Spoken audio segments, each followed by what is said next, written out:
Bismillahirrahmanirrahim. Assalamualaikum warahmatullahi wabarakatuh. Alhamdulillah wassalatu wassalamu ala Rasulillah wa ala alihi washabbihi wa man wala wa ba'du. Baik, mari kita kembali lanjutkan diskusi kita. Sampai hari ini kita cek dulu di pertanyaan yang teman-teman ajukan ya. Bismillahirrahmanirrahim. Baik, kita baca dulu. Mohon izin saya tidak bacakan nama yang menyampaikan, langsung ke pertanyaannya saja. Assalamualaikum warahmatullahi wabarakatuh. Waalaikumsalam warahmatullahi wabarakatuh. Ustaz, menyambung pertanyaan pertama tadi masalah potong kuku dan cukur seluruh rambut. Itu berlaku untuk si ayah saja atau kami sekeluarga? Jazakallahu khairan Ustaz. Allah jazakum khairan, semoga Allah muliakan Anda. Terkait dengan larangan potong kuku dan juga mencukur rambut yang melekat di seluruh tubuh yang telah kita ulas di pertemuan lalu, itu mengikat pada sahibul kurban, ya, yang berkurban. Siapa yang berkurban itu yang diniatkan untuk kurbannya, ya, karena dalam hadis jelas terkait dengan masalah amal ini diikat dengan niat. Al-Bukhari nomor hadis yang pertama dari Abu Hafiz Umar bin Khattab radhiyallahu taala anhu, ya, anin Nabi sallallahu alaihi wasallam, dari Nabi sallallahu alaihi wasallam qala, beliau bersabda, innamal a'malu binniyat. Ya, sungguh setiap perbuatan kita itu diikat ketergantungannya berdasarkan niatnya. Maka saat Anda misalnya mengorbankan satu hewan tertentu, entah itu kambing misalnya, atau ikut ke sapi atau kerbau atau sejenisnya dari hewan ternak, maka niatnya diniatkan untuk siapa? Ya, misal Anda niatkan untuk pribadi misalnya kan, untuk si fulan misalnya kan, untuk Bapak Muhammad misalnya kan, maka yang tidak memotong kuku dan juga tidak mencukur rambut Pak Muhammad tadi sampai hewan kurbannya disembelih. Ingat ya, bukan sampai Idul Adha. Jadi kalau Idul Adhanya misalnya tahun ini jatuh pada hari Jumat ya di wilayah Indonesia, dan karena waktu yang sangat mepet hewan disembelih di hari Sabtu, maka kuku kalau ingin dipotong atau juga rambut nunggu sampai hewannya disembelih di hari Sabtunya. Ya, jadi bukan hari Jumatnya. Jadi kalau hari Jumat belum disembelih maka belum dipotong, Sabtunya dipotong. Jelas ya?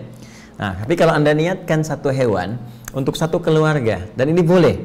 Ya, ini boleh. Ingat, bahkan hadisnya ada. Nabi SAW itu pernah menyembelih hewan kurban, kemudian beliau berkata, Allahumma hadza min Muhammad wa ali Muhammad wa ummat Muhammad sallallahu alaihi wasallam. Ya Allah, mohon terima kurban ini ya untuk pribadinya Muhammad sallallahu alaihi wasallam, untuk keluarga besarnya Muhammad sallallahu alaihi wasallam, dan untuk umatnya Muhammad sallallahu alaihi wasallam yang selama hidupnya boleh jadi belum bisa kurban.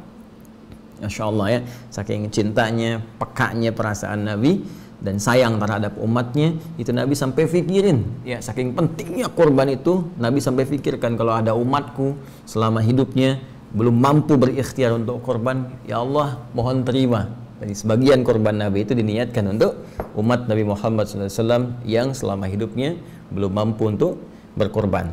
Tapi jangan jadikan ini sebagai sandaran bahwa saya nggak perlu kurban, tidak, karena nanti ada ancaman. Ya, siapa yang punya kemampuan untuk berkurban sengaja tidak berkurban, maka tegas, fala yaqrabanna musallana, jangan sekali-kali mendekati tempat sholat kami. Yaitu sesuatu yang sangat tegas, sampai karena ketegasan kalimat ini Imam Abu Hanifah sampai mengatakan wajib hukumnya yang berkorban bagi orang yang punya kemampuan untuk bisa melakukannya dan tidak ada penghalang-penghalang yang lain. Walaupun jumhur ulama mengatakan ini menekankan kepada sunnah ya, hukum korbannya tetap sunnah, tapi celaannya tinggi dari Nabi SAW. Kembali kepada hadis yang awal tadi, dengan kalimat disebutkan saya niatkan untuk satu keluarga. Ya, saya mau meniatkan keluarga untuk keluarga besar Bapak Hasan misalnya. Ya, maka siapa yang tidak potong kuku yang masuk ke dalam keluarga besar Bapak Hasan itu? Ya, ibu Hasannya, ya, istrinya Pak Hasan misalnya, kemudian juga anaknya. Kalau anak ada 3, maka 3-tiganya nggak potong kuku, nggak mencukur rambut sampai dengan selesai hewan kurban disembelih. Jadi secara singkat bergantung kepada niatnya, diniatkan untuk siapa, maka dengan niat itu mencakup keseluruhan yang diniatkan, tidak memotong kuku dan tidak mencukur rambut yang melekati tubuh sampai hewan kurban disembelih dengan hikmah yang kemarin telah saya utarakan. Semoga Allah berkenan mengampuni seluruh dosa-dosanya dari ujung rambut di kepala sampai dengan ujung kuku di jemari kaki. Wallahu ta'ala a'lam bissawab. Baik, kita lihat kembali. Bismillah. Assalamualaikum Ustaz. Waalaikumsalam warahmatullahi wabarakatuh. Izin bertanya. Baik, saya izinkan. Kalau misalkan uang dari acara resepsi pernikahan, uangnya digunakan untuk umrah atau haji, hukumnya gimana ya Ustaz? Sekian, terima kasih. Sehat terus untuk Ustaz dan keluarga. Amin ya Rabb. Semoga Allah sehatkan Anda, semoga Allah muliakan keluarga Anda jauh dari apa yang Allah muliakan kepada kami, dan semoga dengan itu kami diikutkan pada kemuliaan dimaksud. Ya, walaupun tidak secara langsung terkait dengan situasi amalan-amalan menjelang ataupun saat Idul Adha, tapi tidak ada persoalan karena biasanya musim haji juga ada musim-musim pernikahan ya. Baik teman-teman sekalian, pertanyaannya boleh, tidak ada masalah. Ya, apakah uang hasil resepsi pernikahan digunakan untuk umrah atau haji ya? Dialokasikan, hasilnya dikumpulkan, diniatkan untuk haji atau langsung disetorkan ya, atau bahkan misalnya pendahuluan untuk umrah, sangat diperkenankan, boleh dan sangat mulia, dengan catatan pernikahan itu tentunya berlangsung dengan cara yang benar ya, benar secara syariat. Awas, hati-hati, jangan sampai menikah sesama jenis misalnya, itu sangat dilarang ya kan, atau pernikahan-pernikahan yang diharamkan ya dengan syarat-syarat tertentu. Ingat, terpenuhi rukun, terpenuhi syarat, ada 2 orang saksi, ada wali, ada segala rupanya, dan tentunya ini telah terpenuhi semuanya insya Allah. Dan ini sangat mulia ya. Jadi begitu sudah ada, Anda niatkan, suami istrinya berdoa, minta keridhaan Allah, kemudian berangkat bersama-sama dan di depan Ka'bah Al-Musyarrafah di Masjid Nabawi ketika ke Madinah, bermohon kepada Allah Subhanahu wa taala agar hidup berumah tangganya dijaga dalam petunjuk Al-Quran, petunjuk Allah, dan dalam tuntunan Rasulullah hingga kembali menghadap Allah Subhanahu wa ta'ala sebagai pasangan abadi di surga dengan izinnya. Itu sangat mulia dan biasanya sangat indah ya. Beberapa pengalaman itu dengan kawan-kawan yang baru menikah kemudian juga berangkat, itu lebih banyak bisa menguatkan jiwa dan memantapkan niat untuk hidup berumah tangga dengan lebih baik. Dan itu momen-momen yang bisa mengingatkan saat ada hal-hal mungkin yang diperselisihkan, terus ingat lagi, bisa kembali memperbaiki diri lagi. Allahu ta'ala a'lam bissawab. Baik, kita lanjutkan ya. Assalamualaikum Ustaz. Waalaikumsalam warahmatullahi wabarakatuh. Untuk distribusi daging kurban itu harus diberikan ke sesama muslim juga atau boleh ke tetangga non muslim? Mohon jawabannya. Kurban sangat luas teman-teman ya. Kurban berbeda dengan alokasi zakat, misalnya yang spesifik dari zakat mal, ya, zakat fitri spesifik fakir dan miskin. Kurban sangat luas. Bahkan sahibul kurban itu dianjurkan menikmati bagian dari kurban itu untuk menunjukkan bukti syukurnya kepada Allah. Itu ada bagiannya untuk sahibul kurban. Bahkan ada yang terdekat dengan sahibul kurban, dibagi tetangga-tetangga, kan? Kemudian juga ada prioritas dari kalangan fakir atau miskin yang dengan itu bisa mensupport kehidupan mereka. Ya, dekat, kalau dekat terpenuhi, semakin jauh lagi. Jangan tertukar. Sangat mulia kalau kita ingin berkurban di tempat yang jauh misalnya. Tapi perhatikan lingkungan kita tinggal dulu. Ya, kalau lingkungan tinggal kita sudah terpenuhi, misal di satu komplek, wah ini sudah over capacity nih hewan kurbannya, udah mencakup luar biasa, ya. Di komplek dibutuhkan cukup 3 sapi, ya, tercukupi misalnya kan, apalagi yang membutuhkan sudah selesai, tiba-tiba yang kurban 30 sapi misalnya, atau Anda melihat wah ini sudah kalkulasinya banyak, maka boleh yang kurban Anda misalnya di daerah tertentu yang lebih membutuhkan, ada yang bisa mendapati itu hanya setahun sekali bisa makan daging, menunggu hewan kurban, maka ini bisa diutamakan. Ketika Anda bagi itu, apakah hanya untuk muslim saja? Tidak, ya. Boleh Anda berikan untuk non-muslim. Sampaikan bahkan sebagai syiar rasa cinta, rasa berbagi, nilai toleransi, dan bahkan Anda niatkan dalam bagian-bagian hewan itu yang halal bisa menjadi petunjuk Allah Subhanahu wa taala yang kemudian menghunjam dalam sanubarinya.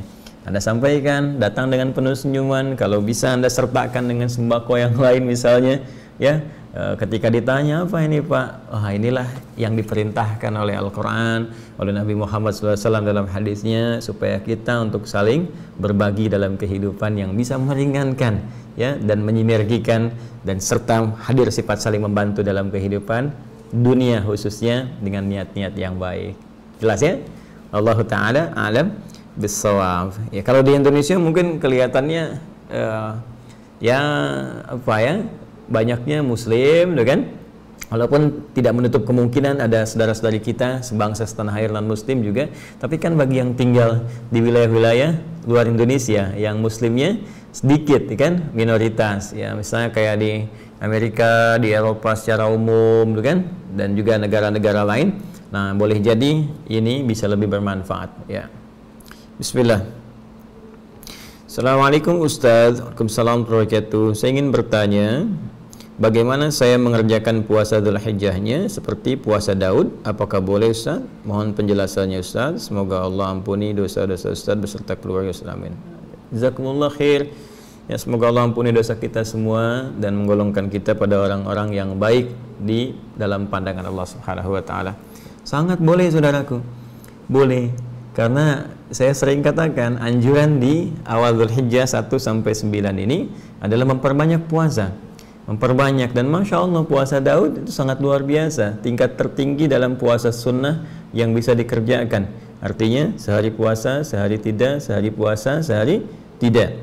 Nah, hanya begini, khusus untuk spesifik awal Dzulhijjah ini juga ajakannya bisa lebih tinggi daripada itu dengan momentum yang tertentu, ya.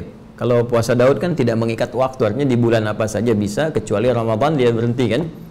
Nah, 9 Dzulhijjah ini bahkan bisa menjadi tinggi dan istimewa karena satu, terjadi di Dzulhijjah saja. Yang kedua, dia bisa beruntun sampai 9-nya. Karena itu ada hadis yang meriwayatkan karena Rasulullah SAW yasumu tis'an min Dzulhijjah, adalah Rasulullah SAW beliau berpuasa, yang ada yang mengartikan selama 9 hari. Ya, 9 hari di awal bulan Dzulhijjah 1 sampai dengan tanggal 9. Nggak nyampe 10 ya. Ya, nggak nyampe 10. Jadi jangan terlampau soleh gitu. Yang 10 itu nggak boleh, hari ke-10 itu haram hukumnya. Adapun ada redaksi yang menyebutkan 10, memang ada. Tapi yang dimaksud hari ke-10 ini bukan puasa niat puasa, bukan. Yang dimaksud menahan sementara waktu setelah sholat subuh sampai sholat id. Sunnahnya nggak makan dulu. Ya, nggak makan, menahan itu bahasa Arab standarnya itu imsak, itu siam. Tapi yang dimaksud bukan siam yang punya ketentuan. Jadi saum secara umum. Artinya apa? Artinya tahan dulu, jangan makan dulu. Beda dengan Idul Fitri. Idul Fitri setelah subuh makan, ya, untuk menunjukkan puasa telah selesai. Kemudian masuk Idul Fitri salatnya. Idul Adha tidak. Tahan dulu sebentar, jangan dulu makan, sholat dulu, selesai itu kemudian pulangnya baru sunnahnya makan. Atau kalau bisa makanan pertama dari hewan yang disembelih telah dimasak dan dikonsumsi kemudian dari itu turunannya. Jadi kalau Anda mau naikkan levelnya, boleh bahkan puasa selama 9 hari berturut-turut.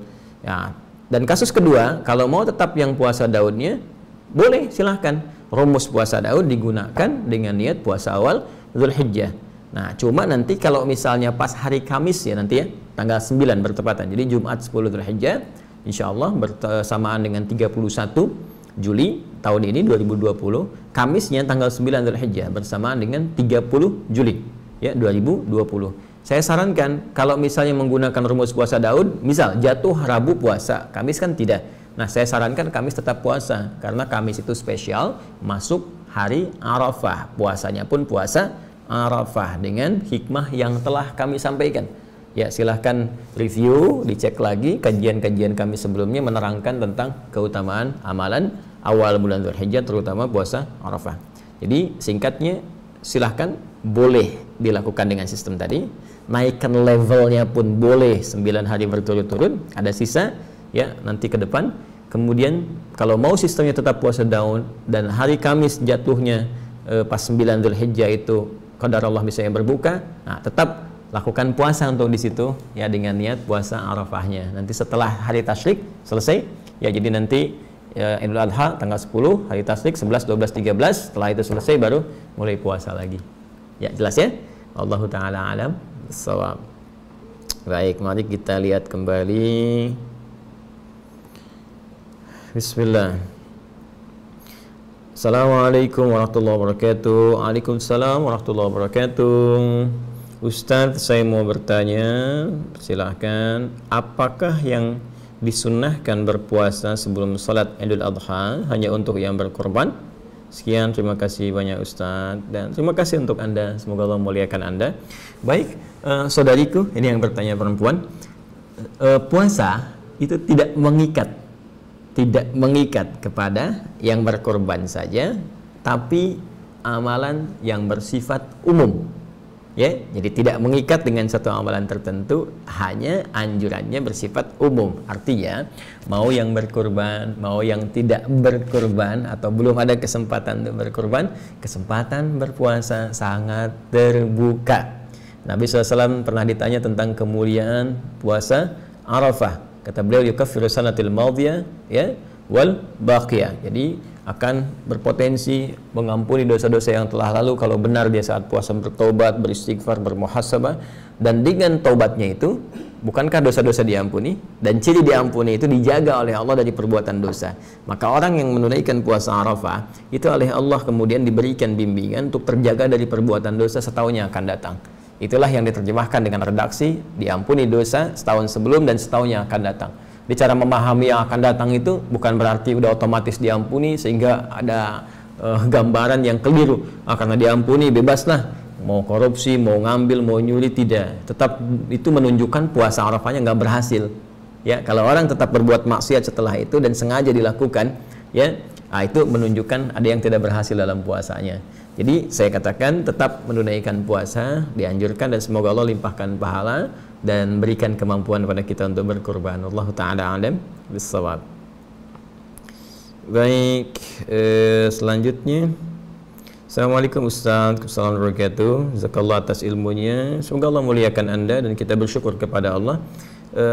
Begini, saya mohon izin sebelum saya bacakan pertanyaannya. Apa yang saya uraikan itu punya dua kemungkinan, ya. Bisa ada nilai kebenaran di situ, bisa mungkin keliru. Jadi Anda boleh bandingkan lagi dengan pendapat-pendapat ulama, rujuk lagi, dan saya sarankan juga coba lihat misalnya di MUI seperti apa, itu kan ada kumpulan-kumpulan ulama, ya, dan sebagainya. Saya ini masih pembelajar, jadi kalau misalnya ada yang benar sesuai dengan ketentuan Rasulullah SAW, dari Al-Qurannya juga ada petunjuknya, dan ini yang coba saya ikuti, kan, dengan keterangan ulama-ulama pewaris Nabi. Nah, dari situ silahkan amalkan. Tapi kalau Anda ragu, cek lagi pendapat ulama-ulama yang lain, ya. Dan jika banyak jumhur mengatakan demikian, bukan perkara khilaf, ya, tapi perkara-perkara yang dibenarkan. Kalau khilaf itu bisa pilihan, dan biasanya kalau manhaj saya tidak memaksakan. Ya, jadi kalau ada beberapa pilihan, ini loh, bismillah ada 4 cara, ada jahar, ada sir, ada nggak baca sama sekali, baca rakaat pertama, selanjutnya nggak baca, hadisnya banyak, maka saya akan buka semuanya dan saya terangkan, ini loh, seperti ini, hikmahnya begini, Anda silahkan pilih. Ya, karena dalam agama ada kaidah ketat, la ikraha fiddin, nggak boleh paksa. Ya, ini bisa dua hal, bisa untuk non muslim, kalau ingin masuk Islam jangan dipaksa, atau untuk orang Islam sendiri, ya, yang ada peluang bagi mereka untuk memudahkan. Dia mudahnya di sini, kenapa Anda paksa dia kepada yang lain? Termasuk ketika bermadzhab, Anda masuk ke wilayah orang yang sudah kunut atau baca bismillah dengan jahar, lalu Anda mengamalkan yang tidak kunut dan tidak jahar, jangan paksa orang untuk pindah. Nggak boleh, karena dia sudah dalam kebiasaannya, sudah bermadzhab di situ. Justru Anda yang belajar mazhab dia, kemudian pimpin dalam sholat seperti dia menunaikannya, supaya tidak merubah kebiasaan dan menjadikan kesulitan, sepanjang itu ada dalil kebenarannya. Jelas, ya? Ini di fikih. Fikih itu unik, gitu, ya, unik. Mohon izin kita lanjutkan, ya. Jadi mohon maaf teman-teman, kadang-kadang yang seperti itu muncul, terus ada pengayaan yang mungkin bermanfaat. Pertanyaannya, mohon maaf Ustaz, saya ingin bertanya, jika masih punya hutang puasa dan tidak cukup untuk melaksanakan puasa Arafah, apakah harus mengqadha terlebih dahulu atau puasa Arafah? Saya secara pribadi lebih cenderung untuk mengqadha dulu, niat qadha puasa yang Ramadan yang belum ditunaikan. Karena qadha itu sifatnya wajib ditunaikan, ya. Karena mengganti yang wajib, dia jadi hukum wajib, hanya kewajibannya luas terbentang dari mulai pasca Ramadan, ya, jadi setelah satu Syawal haram hukumnya puasa karena Idul Fitri, setelah itu terbentang sampai masuk lagi akhir Sya'ban menjelang ke Ramadan, yang kalau ada di tengah-tengahnya hari tertentu nggak boleh puasa, di situ saja nggak boleh puasa. Seperti Idul Adha tanggal 10 Dzulhijjah, kan? Nah, kemudian yang lain-lainnya terbentang sampai dengan masuk akhir bulan Sya'ban. Ada memang yang berpendapat begini, karena luas terbentang, ya nggak apa-apa kalau mau menunaikan puasa sunnah tertentu yang jatuh waktunya hari tertentu saja. Seperti puasa Arafah misalnya tanggal 9, ya niatnya puasa Arafah dulu saja. Kan nanti hari selanjutnya masih ada hari panjang ya, untuk menggantinya. Ada yang berpendapat demikian dari kalangan ulama. Tapi saya secara pribadi itu lebih cenderung untuk mengutamakan yang wajib dulu. Karena begini, kita melihat ada bentangan kesempatan puasa betul, tapi kan kematian itu nggak bisa ditentukan. Ya, kita nggak bisa menentukan kapan wafat. Kematian itu terjadi, sifatnya gaib, terserah Allah. Ya, mau kemana dan kapan waktunya itu terjadi. Yaitu ada di Quran surah ke-31 Luqman ayat yang ke-34. Ya, innallaha 'indahu 'ilmus sa'ah wa yunazzilul ghaits wa ya'lamu ma fil arham wa ma tadri nafsun madza taksimu ghadan wa ma tadri nafsun bi ayyi ardin tamut. Ya, bagian yang terakhir dari segala hal yang Allah ketahui, 5 ya, 5 itu sifatnya prerogatif. Di semua Allah mengetahui tentang kehidupan kita sebelum, sedang, dan akan terjadi. Semua Allah Maha tahu. Ya, dari sekian banyak itu ya ada yang jadi hak prerogatif Allah, 5 hal. Satu, pengetahuan tentang terjadinya kiamat, itu hanya milik Allah, nggak dibagi kepada siapapun. Ya, detiknya, menitnya, jamnya spesifik. Kemudian segala hal yang ditetapkan di dalam rahim ibunda, ya, segala hal tentang qadanya, kadarnya, dan sebagainya. Ya, kemudian juga tentang menurunkan, mengatur cuaca, karena itu tidak ada kepastian cuaca, yang ada perakiraan cuaca. Apa yang akan terjadi kemudian, ya kita nggak tahu bahkan semenit apa yang akan terjadi ini setelah ini. Ya, yang terakhir, kapan dan di mana kita wafat. Nah, karena kita tidak bisa menduga kapan di mana kita wafat, maka kita harus mengerjakan amalan prioritas dalam hidup. Karena itu kalau ada yang nggak penting, nggak usah dikerjain. Ya, apa-apa yang nggak penting dalam hidup kita sisihkan, ambil yang pentingnya. Nah, itu nanti ada amalan prioritas. Dan kalau ada sama-sama penting, cari yang paling prioritas. Di hukum kan saya pernah ajarkan ada 5 turunan kan.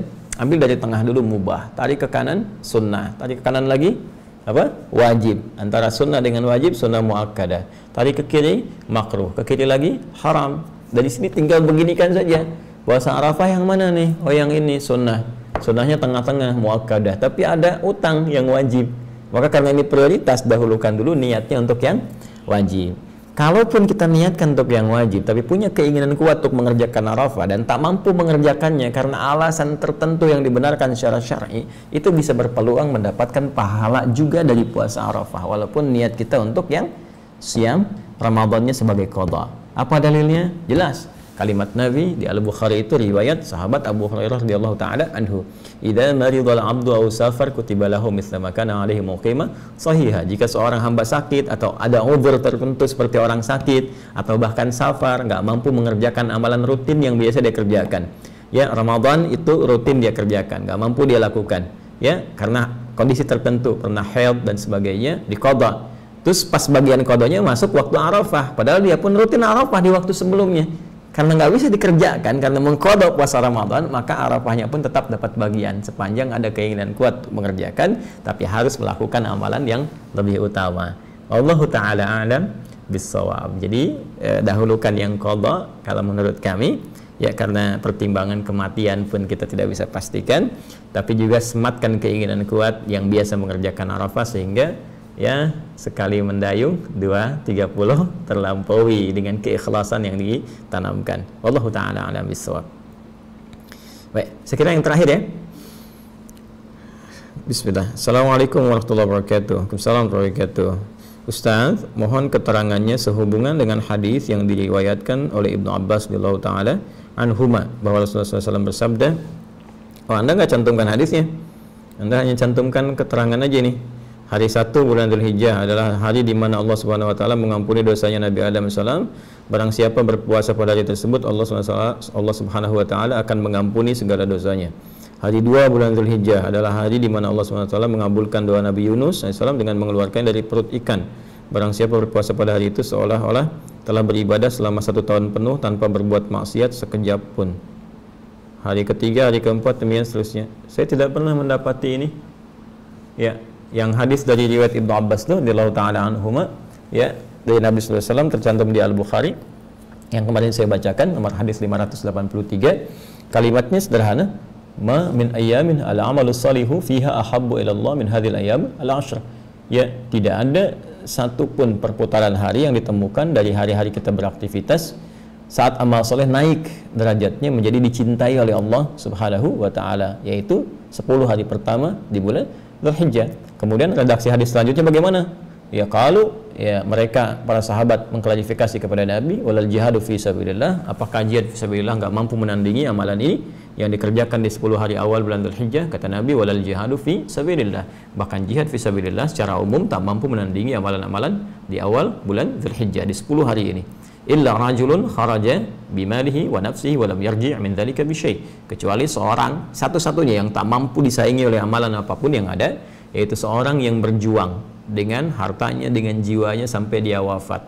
Nah, ini yang paling kemudian tingkat paling utama dengan kondisi-kondisi tertentu yang memang mendapati tuntutannya untuk itu. Nah, ini luas, bukan hanya di medan perang ketika ada tuntutan misalnya, tapi juga di medan juang dengan pengetahuan. Ada ya dai yang dia sampai ke pelosok, masya Allah, kalau bisa tuh ada sistem ya. Saya dulu tuh waktu kecil masih ingat sekali suka dibawa juga ya oleh paman, ada wa itu kakaknya ibu ya, jadi suka ditunjukkan ada dai-dai dari pelosok-pelosok yang sowan dengan ke rumah, ditunjukkan nih dari mana, ini yang dari di Papua, ini yang dari Kalimantan, ini dari apa, dan masya Allah tulus ikhlasnya luar biasa. Dan itu biasanya juga di ormas-ormas ya, mudah-mudahan sampai sekarang masih berlanjut itu ya. Ada yang support mereka, jadi diutus ke daerah-daerah pedalaman-pedalaman dan berdakwah di sana ya, dan mengabdikan hidupnya di sana ya. Ada yang bekalnya cuma garam aja kan, ada yang disuruh berangkat tuh, tapi juga kemudian dapat pertolongan, dan dapat pertolongan dari Allah Subhanahu wa taala. Ada yang disupport per bulan dengan batas tertentu gitu kan. Nah, tapi mereka berjuang dan sampai selesai perjuangan mereka sampai wafat. Nah, itu yang sulit ditandingi itu. Ya. Nah, makanya kita doakan ya guru-guru kita tuh diikhlaskan oleh Allah, perjuangannya benar, karena sekali aja ada penyakit tuh kayak ria, kayak macam-macam. Nah, itu jadi berkurang nilainya. Nah, kembali kepada apa yang disampaikan ini, saya tidak menemukan, dan biasanya begini. Ini wallahu a'lam ya. Biasanya kalau rincian sudah spesifik pada hal yang kadang-kadang dilihat tidak logis secara syar'i, bukan secara akli. Kalau akli, akal ya terbatas nangkapnya, tapi kalau syariat kan punya ketentuan-ketentuan, punya petunjuk. Kalau nggak logis secara syar'i, secara turunan syariat, biasanya banyak kemungkinan hadisnya palsu ya. Dan biasanya hadis-hadis palsu ini dimunculkan, motivasinya sebetulnya baik, cuman caranya salah. Kenapa? Ada banyak orang yang sering mengabaikan amalan-amalan sunnah dengan pahala-pahala yang luas, pahala utama, sehingga nggak sering dia maksimalkan. Akhirnya sebagian orang itu membuat hadis-hadis palsu, motivasinya supaya orang ini mengerjakan amalan sunnah tadi. Dan ini sering muncul. Misalnya nanti ada hadis-hadis keutamaan ibadah di bulan Rajab. Banyak yang sahih, banyak. Dan ini juga saya pernah temukan, video saya dipotong tuh ya.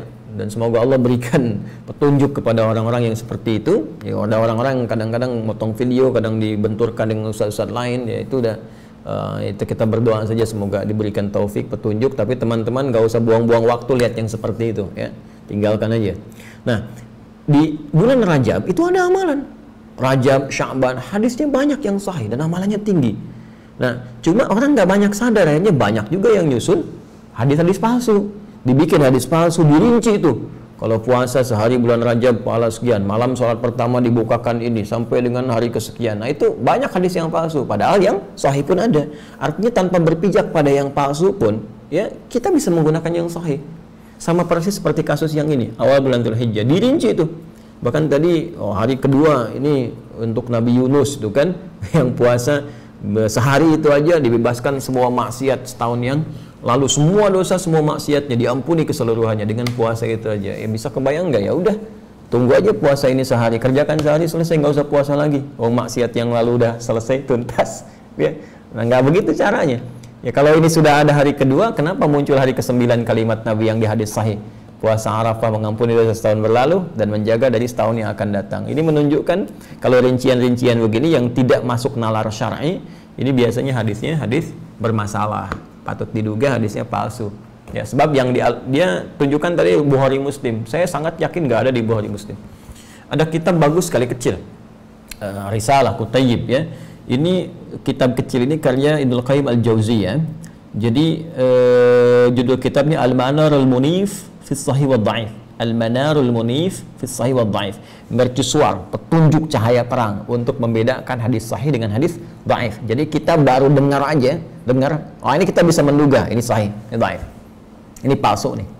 Ya, nanti ada ciri-cirinya, kualifikasinya. Nih kita belajar di ilmu hadis dulu. Jadi kalau mendengar yang kayak gini nih, kayak sesuatu yang dirinci pahalanya, tapi kayak nggak masuk akal secara syariat. Ya, cukup kerjakan ini, maka dibukakan pintu surga seluas-luasnya. Semua dosa diampuni. Dan itu bisa mengalahkan amalan wajib yang utama seperti Ramadan, kan? Kayak gini, puasa hari kedua. Sekarang nih, hari kedua itu bisa menggugurkan semua maksiat, semua dosa yang pernah dikerjakan hari-hari sebelumnya sampai dia puasa di hari itu. Ini luar biasa. Kalau demikian, apa faedah yang puasa Arafah? Nah, jadi menurut saya tetap kita berpuasa, tetap kita beramal, tapi jangan bersandar kepada apa yang tadi disampaikan. Yang seperti itu penting untuk diketahui, sehingga nanti ada beberapa ulama menulis spesifik tentang kitab hadis-hadis palsu untuk memberikan informasi kepada kita. Wallahu ta'ala a'lam bis-shawab. Boleh jadi karena keterbatasan saya untuk mengetahui hal-hal tadi, bisa Anda juga compare dengan ustaz-ustaz lain, ulama-ulama lain, sehingga bisa menempatkan sesuai dengan tempatnya. Ya, jadi kalau saya sederhana, ambil yang referensi paling kuatnya, isi di situ dengan amalan-amalan. Ya, hari kedua ini jangan tunggu hari 9 karena belum tentu kita wafat. Bertobat di hari kedua, minta ampunan Allah, perbanyak amalan dan sebagainya. Tentu keutamaan-keutamaan diberikan, dan dengan itu tidak menggantungkan kepada keterangan yang bermasalah. Saya kira demikian teman-teman. Allah Ta'ala a'lam bis-shawab. Semoga Allah muliakan kita semua. Berjumpa malam nanti dalam live di Aqsa Al-Quran Sunnah Solution, insya Allah ya, spesifik untuk membahas makna ayat-ayat Al-Quran sesuai dengan keterangan para ulama kita yang merujuk pada petunjuk Rasulullah SAW. Selamat beramal saleh, saling mendoakan dan menguatkan. Semoga Allah ridhai kita semua. Subhanakallahumma bihamdika asyhadu an la ilaha illa anta astaghfiruka wa atubu ilaik wa akhiru da'wana alhamdulillahi rabbil alamin. Assalamualaikum warahmatullahi wabarakatuh.